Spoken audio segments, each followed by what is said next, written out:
You're listening to Civic Media. You can tune into any of our live shows on any radio station across the state with the Civic Media app. Find us in your phone's app store and listen anytime, anywhere.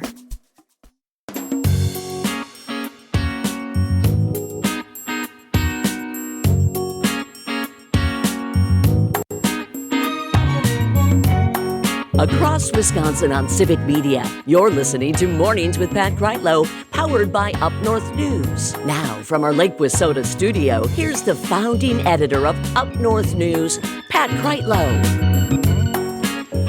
Well, hey there, Wisconsin. Good morning, 6:06 on this Friday morning, November 28th. It's another beautiful morning to have you here up north from Lake Wissota on this Black Friday. If you happen to be up and heading to the stores, or maybe you're heading to your keyboard instead, don't forget Cyber Monday. Maybe you're heading out to, a local business. Well, that's for tomorrow. That's Small Business Saturday. Probably going to put something in that Salvation Army kettle, or do you wait until Giving Tuesday? I mean, there's just so many days to keep track of this weekend. But whatever you're doing, we appreciate you taking us along on this Friday. My question for you is, does Black Friday have significance for you? Or did it ever?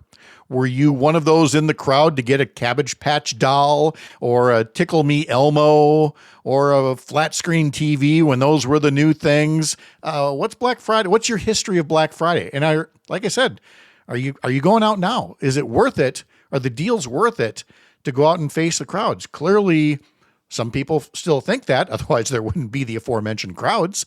But what about you? Whatever you're ended up doing, hope that it's a successful one. Hope you get everything that's on your list. Hope you get a great price for it as well.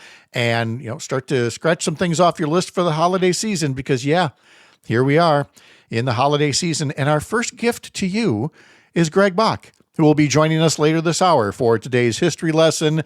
And we'll talk a little bit about Black Fridays as well.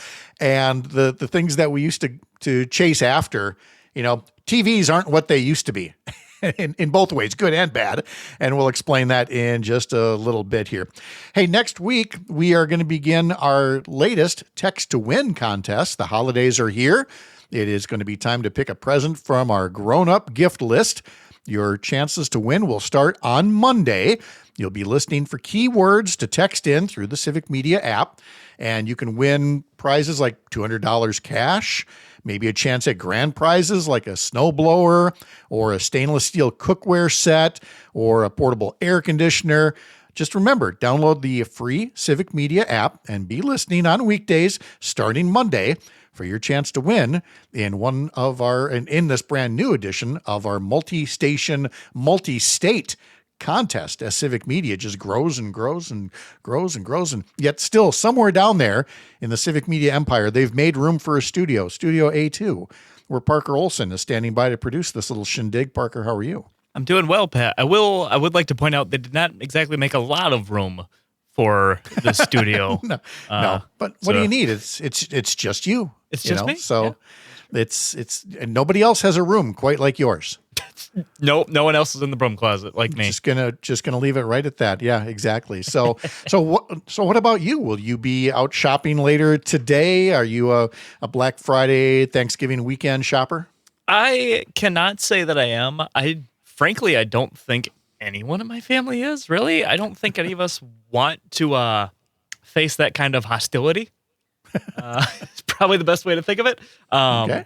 I frequently, when I picture Black Friday, I picture black eyes. So yeah. I try to avoid it. It's gotten violent over time. So I went looking for kind of the history of Black Friday deals, and I found this from Business Insider.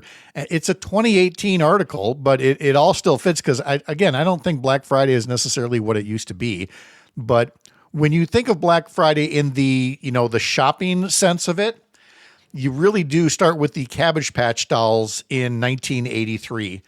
And so that was my sophomore year of college, and I was confused. I was confused over why all these people are pouring into the malls. And of course, malls were everything back then, and piling up to get these, quote unquote, unique gifts. And that's the thing. They were sold as like unique. They're like, they have their own individual name and individual birth certificate, but it's not really individual. It was just that they had several varieties. There was a variety of them. Yeah. Yeah, and the one you get might be really special. Sure. Just hope that the next one you buy doesn't just happen to be the same one. Right. And so between that and like Beanie Babies and things like that, there were people who were like, oh, these are collectibles. I mean, I'm going to put my kids through college with this stuff. Like, well, no, you're not. You're going to fill a burning barrel someday with all of this stuff. That's about it. So that was 1983. There was, you thought, okay, lesson learned, right? Fast forward to 1996. Tickle Me Elmo.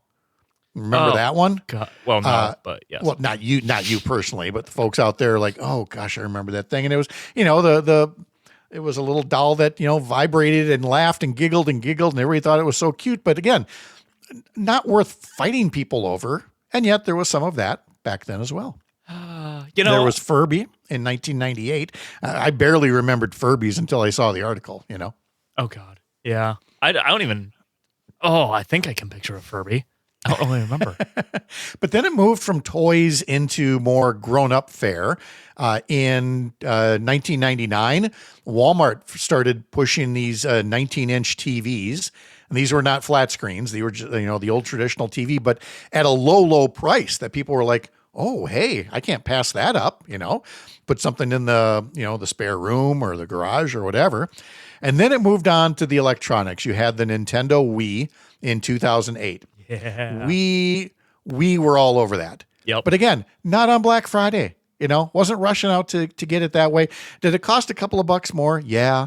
Did I have to punch or be punched to get it?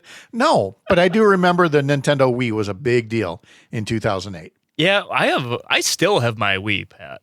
And it is a very fun party gaming system. Oh, we loved our Wii, and it finally conked out 3-4 years ago. But we had just become grandparents, and now as the grandkids started to learn games and grew up, that thing was responsible for a lot of good bonding and fun times with the family. So I totally get why the Wii was the thing that it was 17 years ago now. But from there, it was smartphones. The iPhone that was new, the iPod. Everybody was rushing for iPods on Black Friday, and then iPads and other tablets came out. There were all kinds of handheld games over the years, like a Game Boy was all the rage, one of those Black Fridays. But then there were also all the everyday goods, not just the TVs, but appliances like blenders and food processors. There were vacuum cleaners and towels and, all these ways to get people into the store. And then the internet showed up in a big way. And suddenly it was like, oh, wait, I get free shipping with this? Okay, I'll take that. Sure. My favorite Instagram reel that I saw last week that one of my daughters sent to me, it just had on a piece of paper, it had $350 as a price written down. It just all it showed. Somebody wrote it down. And then you come back to this guy and he's like, oh, no, that's too much. So then you see this hand put an X over the 350. It leaves the 350, draws 625. And puts an X through it, says was 625. Now it's 300. You cut back to that person, they're like, oh, well, that's a good deal. That's a steal, yeah. And then below that, they write shipping $47, but then they X it out and they write free next to it. And they're like, wait, I'm getting it for half price and shipping is free? Yeah, sign me up. When they didn't actually change the price at all. But if we tell you it's a deal, you'll believe it. My favorite part of this is that's Black Friday for everyone, except Kohl's does that year round. Yes. Kohl's will up price everything. But you get so much Kohl's cash, and you need to use it now, Pat. The Kohl's cash, of course. What's Black Friday without a little Kohl's cash? There was one other that was noted, and that was the Instapot in 2017. Hello, guilty. Got on board that one too, and I've loved that Instapot ever since. So that's when I joined that particular cult. I'm in two cults, Instapot and Apple, with the iPhones and everything else. Yeah. I very briefly had one of the early Samsung Galaxy phones. Sure. And I right away was like, oh, this is as good or better than my iPhone and does more stuff. But at that point, I already had an iMac and 3 laptops and 2 iPads and so many other things. It's like, I'm stuck. You do get to a point that it's just way too much of a hassle to not. Yeah. And I Yep. hate switching phones. I refuse to. Pat, I would keep this phone until I die if possible. It's just, or at least just that particular brand. You know, I'm stuck in the iPhone. I'm not unhappy. I'm just stuck is all. Yeah. Also coming up on the program today, we're going to be talking to author Laura Bird, and you're going to say, hey, wait, you already talked to Laura this week. Yes, we did. And it was a great segment about books around a theme of gratitude and the various things that she is thankful for. But we said, you know, rather than wait till right up until Christmas, why don't we get some more book ideas from you? And she suggested, how about even though winter's not here yet, although, you know, the weekend forecast is looking a little dicey for some folks. How about if we start to talk about beating the winter blues and books that you can read now, you get them now so that you're not like already in a funk when you're trying to figure out how to get out of said funk. I'm like, okay, that sounds great. So Laura Bird will be here to talk about books that can get you out of the winter blues. Get them on your bookshelf, on your reading table right now. It wouldn't be Friday without our Week in Review panel. So, of course, our esteemed panelists will be along to talk about some of the things that have been making news, heading into this Thanksgiving weekend. And Dr. Kristen Lyerly will be joining us as well, as always on Fridays, talking about, again, heading into the holiday season and some of the things that have been happening in the news as well. Like I always say, if you can't stick around for all of it, I mean, Parker and I are contractually obligated to be here from 6 until 9. We'd love it if you were too, but you don't have to be. It's something that you can remedy by heading over to Spotify or Apple, if you're in the cult that I just mentioned, and sign up for us as a podcast and get the shows that way on demand. Keep listening live. We love having you here, but this way you don't miss an episode, you don't miss a guest, you don't miss a particular topic. So again, follow us that way, Apple, Spotify, or wherever you happen to get your podcasts. All right, let's talk a little sports now here at 6:18. And my goodness, along with the Badger men's basketball game later this afternoon, did you know we are also into high school basketball season across the Civic Media Radio Network? On your hometown station, there are several games today.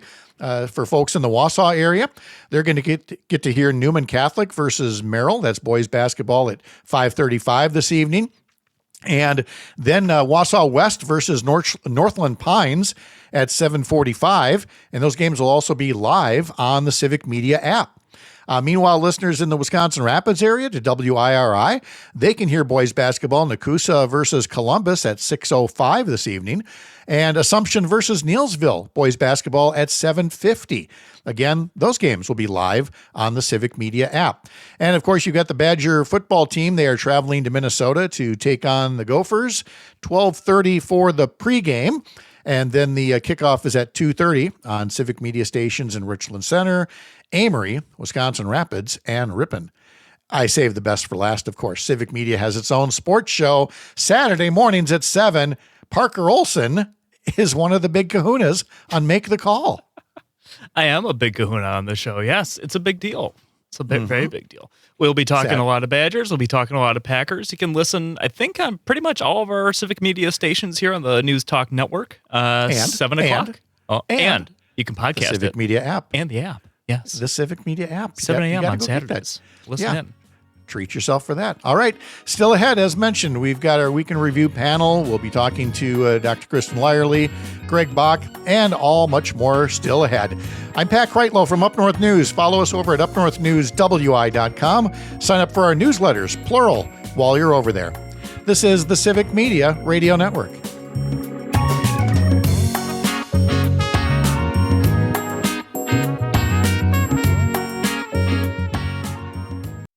You're listening to Civic Media. Stay up to date on the latest news and information for your local community and Wisconsin by signing up for our free email newsletter. Visit civicmedia.us/email to get started.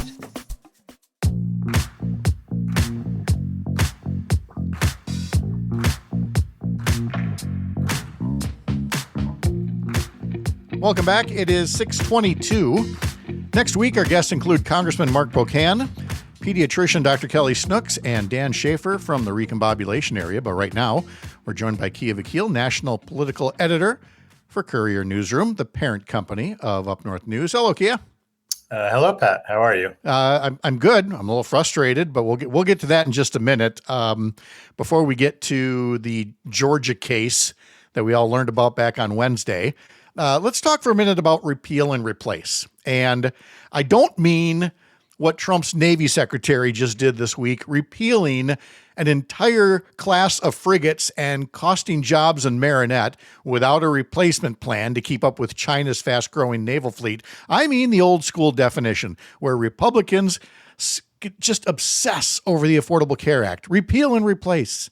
And after all these years, they still have no replacement. And yet, Keya, when we talked at this time last week, we had no idea President Trump was about to float a trial balloon on maybe going along with extending the enhanced health insurance tax credits. But he did, and Republicans quickly shot it down. My question to them is, why? You won. You didn't have to cave in during the shutdown. Now you get to look like you're choosing of your own free will to not jack up Americans' health insurance costs. Keya, how could Republicans not take the W on this? It's a great question. I think for a lot of them, they are just deeply ideologically opposed to it.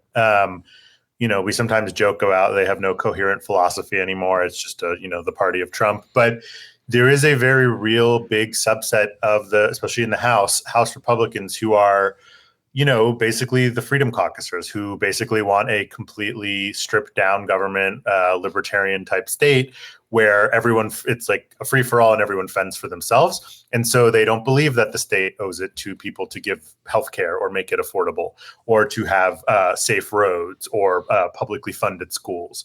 So I think that's the big reason. They just don't believe in it.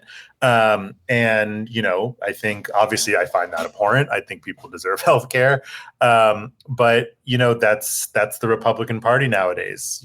Donald Trump, for all his many faults, understands that there are still, there's a politics to this and that the party will be punished in the elections if they don't do something. But I don't know that the Freedom Caucusers care.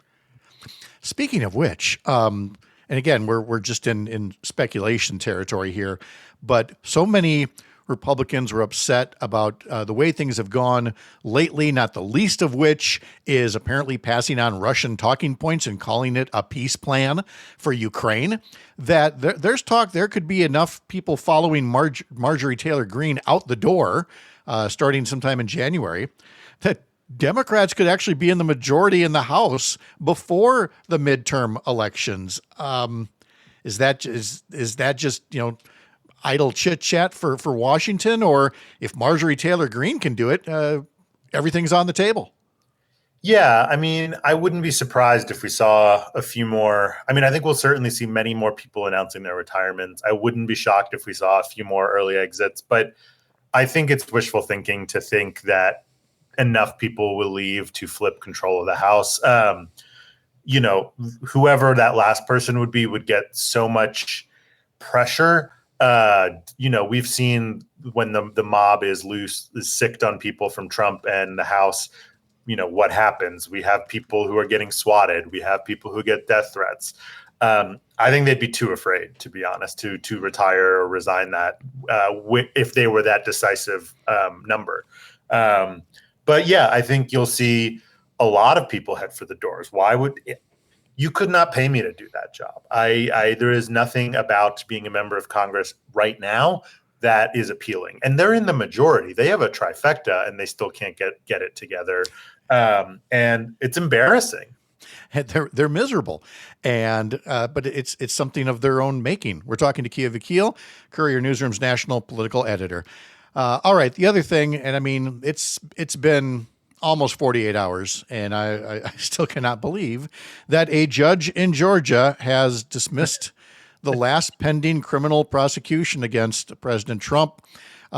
Essentially, all three criminal cases against him dissolved since he was reelected, even though there's still a racketeering case going on with some of his co-defendants. And of course, for anybody that's been living under a rock, Trump called the Georgia Secretary of State, it's on tape, pressuring him to, quote unquote, find enough votes to reverse his loss in Georgia. And now it's gone, citing that U.S. Supreme Court decision that says presidents have, immunity, blah, blah, blah, blah, blah. how do I possibly ask a question of whether this is good? Is this good for a stable democracy, much like Gerald Ford pardoning Richard Nixon? Is there anything remotely like that, or is just a complete miscarriage of justice when it comes to trying to defend our democracy? No, it's really bad. He launched an attempted coup, more or less, and it got off the hook and then won. He did win a free and fair election in 2024, but he was not held accountable. And there's a lot of blame to go around for that. I think Merrick Garland deserves a ton of that blame. Yes. At the state level, obviously, there's several cases and there's a lot of different factors. But yeah, it's an embarrassment. I mean, you saw just this week in Brazil, their former right-wing president, Jair Bolsonaro, he's serving a 27-year prison sentence for basically trying to do the same thing in Brazil. Right. And we did effectively nothing now. We're almost 6 years later or 5 years later, and Trump basically got off scot-free, and that's really, really bad for a stable democracy.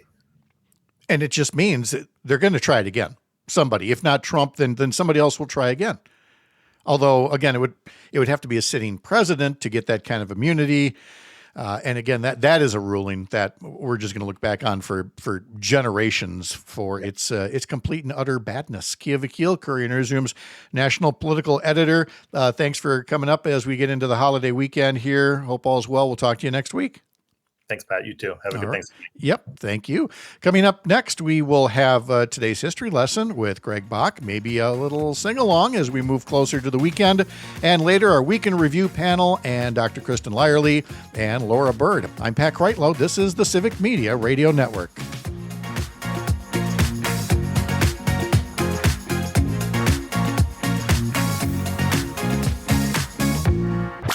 It's time once again for today's history lesson on Mornings with Pat Kreitlow. To all who come to this happy place, welcome. Ladies and gentlemen, the Beatles. It's one small step for man. Well, I'm not a crook. Do you believe in miracles? Yes! You know, this depression is going to be so great. We'll be the ones eating the cats and the dogs. That's going to be fun.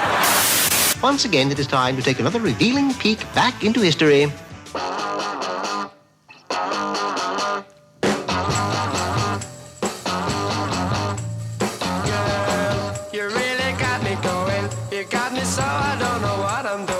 Here we go with today's history lesson on this Friday morning, starting in 1964. On this day, the Kinks' first hit, You Really Got Me, peaked on the U.S. charts at number 7. It just could not catch up with the number 1 song that week. The great teenage tragedy song by the Shangri-Las, Leader of the Pack. One song had a little bit more staying power. What? One guy has a little bit more staying power than everybody else in this booth right now. That would be Greg Bach, who's here like so many other Fridays. Mr. Bach, how are you? I'm doing quite well. I noticed that Parker's face was quite perplexed when you mentioned something about Leader of the Pack. Do you not know the subject of that song, Parker? I don't think I know that song at all. Okay, well, I'm just going to go ahead and go over here and drink my old man prune juice. Teenage tragedy songs were all the rage for a time there. Yeah. Leader of the Pack tops among them. So yeah. What's the other one? Dead Man's Curve. Yep, that was one. Oh God. Yeah, there were a few, and then kids loved bopping around and being depressed. Oh yeah, and then in the 70s it got really schmaltzy, like Shannon, which was a song about a dog dying. Oh God. And Alone Again Naturally by Gilbert O'Sullivan, and there were others as well. And then at some point, the 80s came and we made it, violence against other people rather than feeling sorry for ourselves. Yeah. The de-evolution of music, if you will. But anyway, taking attention away from the Kinks here. So why don't we just move on from that 1964 hit to the Beatles releasing a song this day in 1967.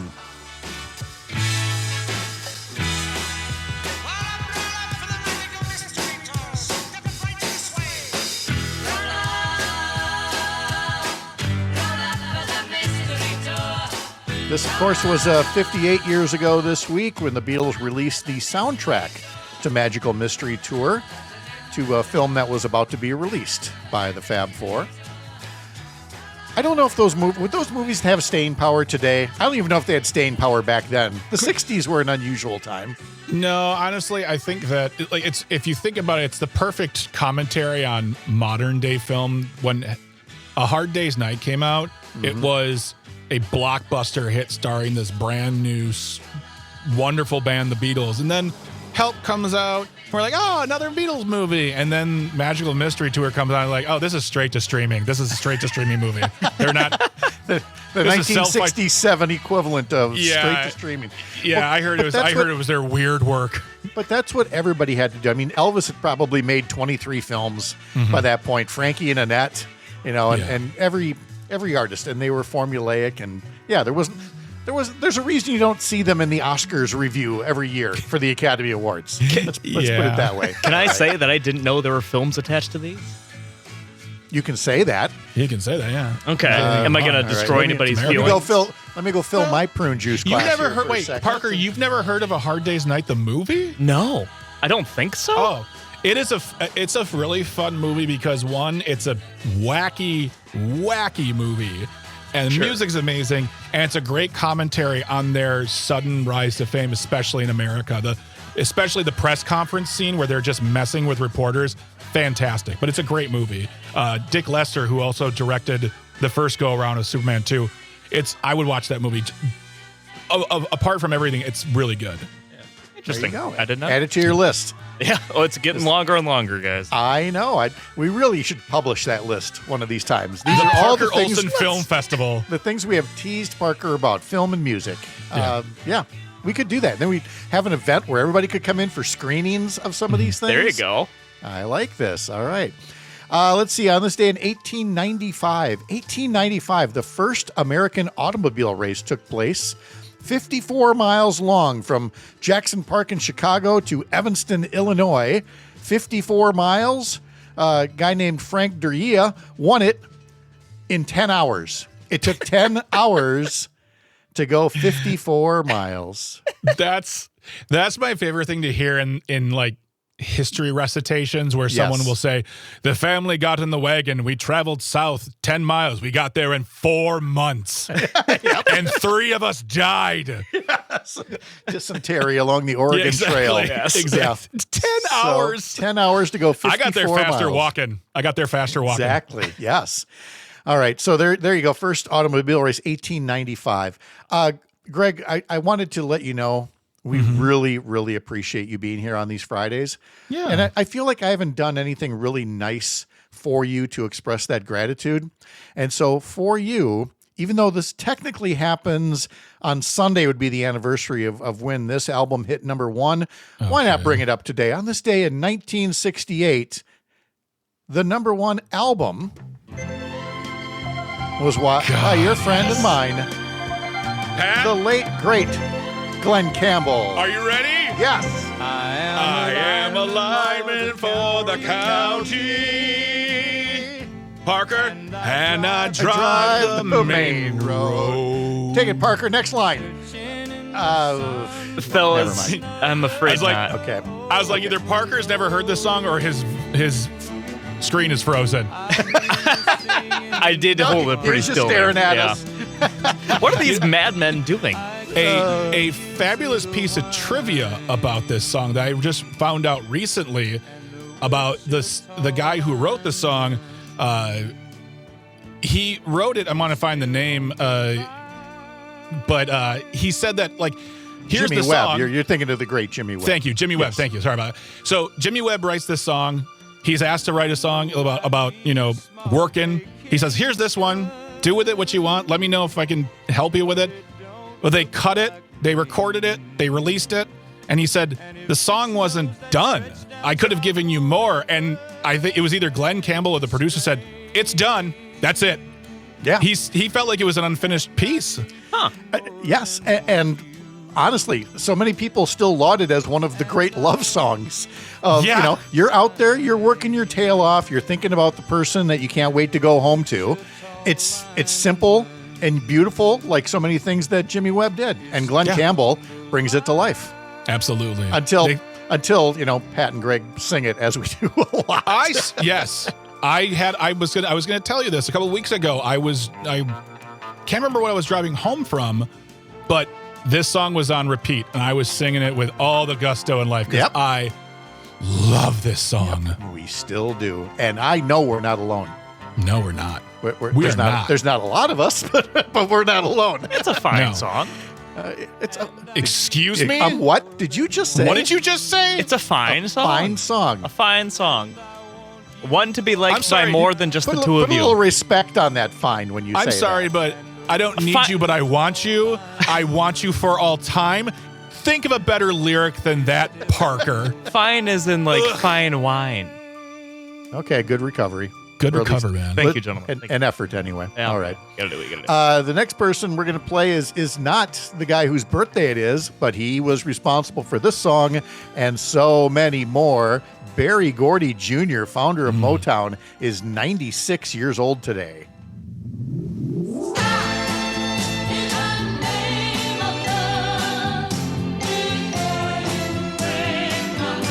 Did you like that transition?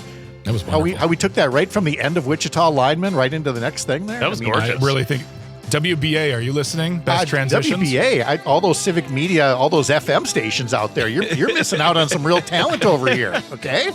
Anyway, Berry Gordy, 96 years old, founder of Motown Records, music legend. Enough said. Other birthdays today, Randy Newman, a great songwriter in his own right, is 82 today. Band leader Paul Schaefer is 76 years old today. And Jon Stewart is 63 years old today.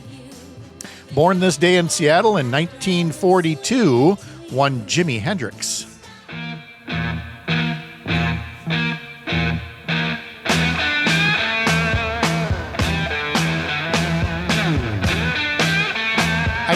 I don't know that we intended to do this, but I mean, we really have grabbed the alpha and omega of 60s music at this point. We did the Kinks, we've got the Beatles, we got the Supremes, and we got Jimi Hendrix. Born in Seattle, gone way too soon, back in 1970. On this day in 1977, nobody'd heard of Larry Bird, but they did that week with the cover of Sports Illustrated introducing Larry Bird as college basketball's secret weapon. Yeah. Legend would follow. Yeah. Let's see. On the darker side of history, on this day in 1994, Jeffrey Dahmer, convicted serial killer, was beaten to death in a Wisconsin prison by a fellow inmate. Birthdays today include director Catherine Bigelow is 74 years old today.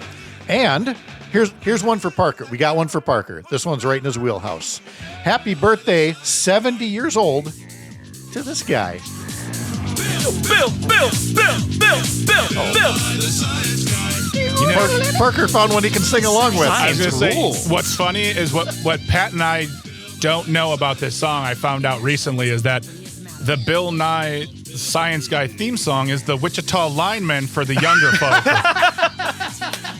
Like, if you see them bopping around in their car with their shoulders bopping, that's basically Glenn Campbell that you're hearing. But, like, I'll hear that, but they're talking about their, I love it. Parker was just as happy singing to that one as we were to ours. I was very, very happy when I saw Bill Nye on here, guys. Each generation. I love how much you love it. He's a great guy. It's a great show. He's a great guy. Yes. Come on. Yes, he is. Without a doubt. No denying that. Let's see. In New York City, the first Macy's Thanksgiving Day Parade was held this day in 1924. And let's close with some blues here. On this day in 1978, Atlantic Records released the debut album by Dan Aykroyd and John Belushi as the Blues Brothers.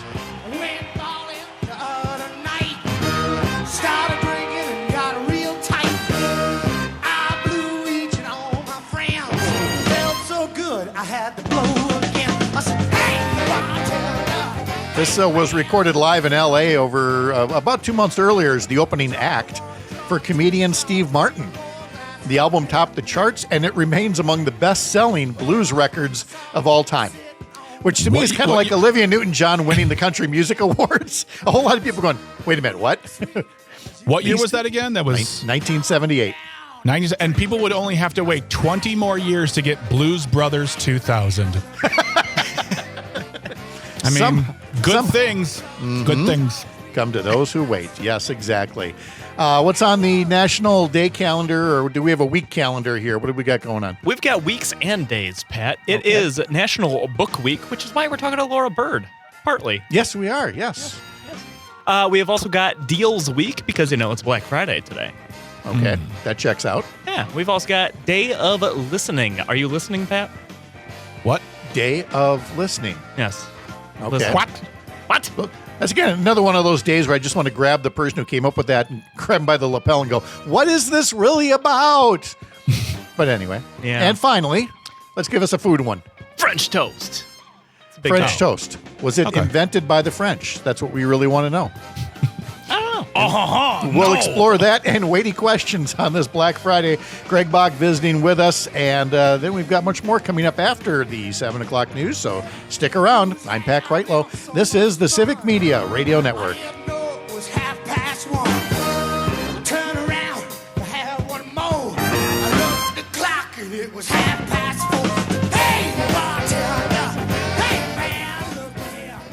You're listening to Civic Media. Find the latest news, information, and archives of all your favorite shows on the Civic Media website, civicmedia.us.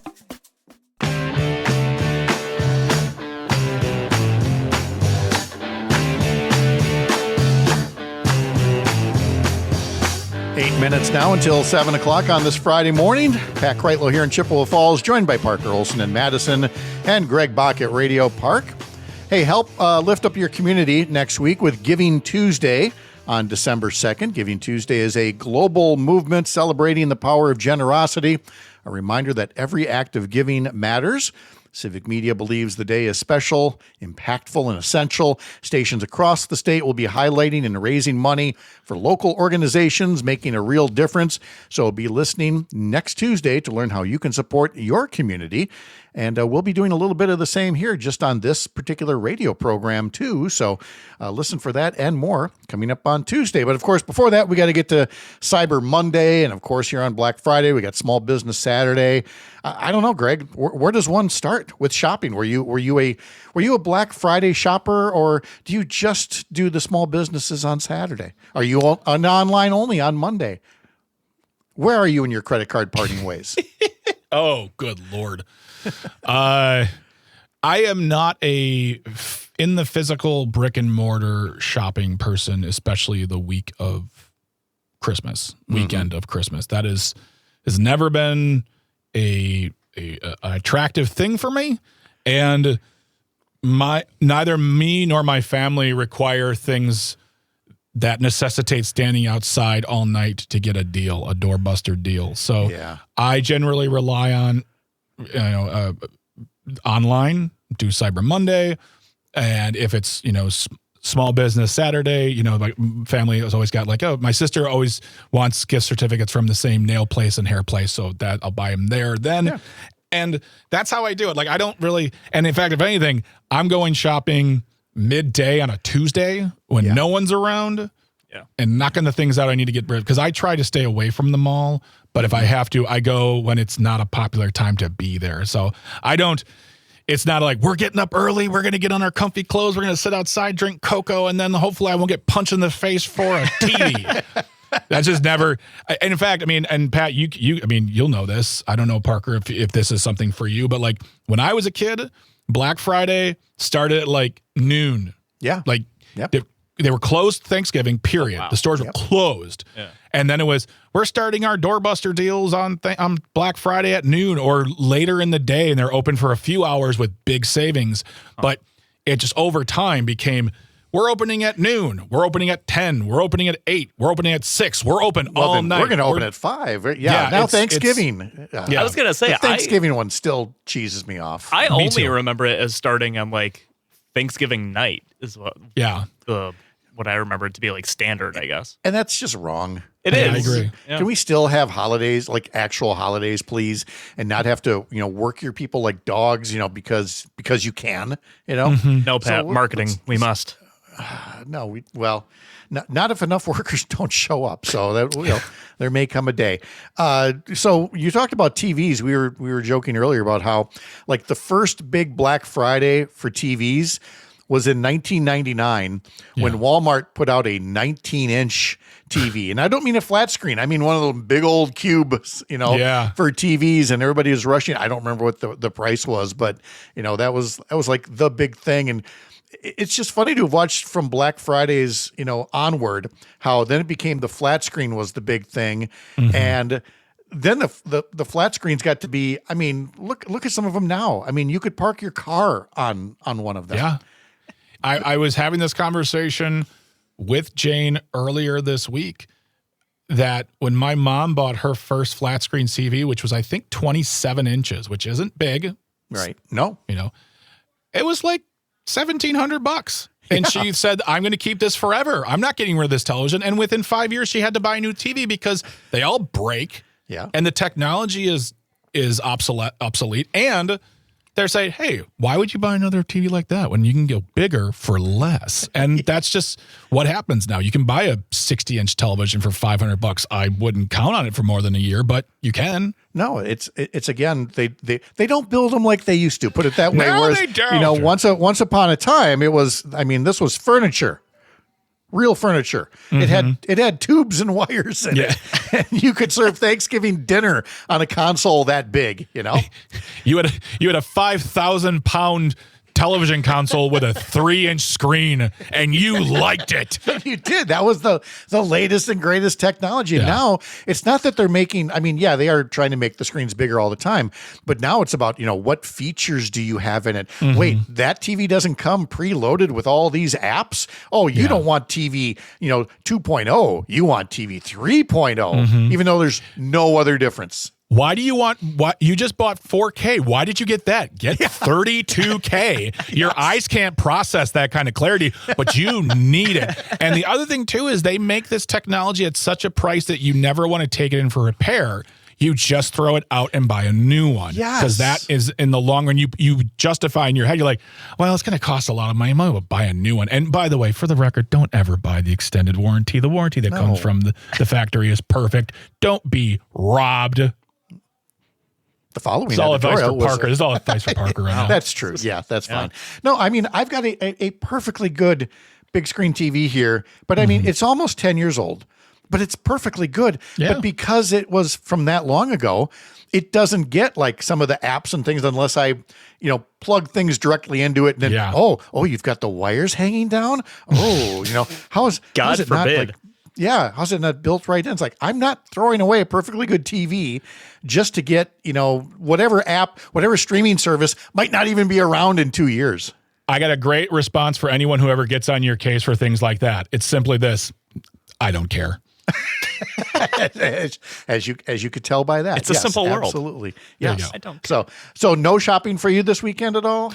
No shopping unless I absolutely have to. It's going to be traveling with family and enjoying that time, and then I'll shop on my phone and my computer. And if I have to go somewhere, God help us all, I'll park 30 miles away from the mall and just walk it. Yes, but twice now you've mentioned going to the mall, which has just made you adorable for so many other folks listening. They're like, you go to the mall? Is there a mall? What's a mall? What up, Brookfield Square? There you go. All right. Greg Bach, thank you very much. Have a great weekend. You as well, friends. All right. So much more ahead. 2 more hours to go here on these Mornings with Pat Kreitlow, powered by Up North News on the Civic Media Radio Network.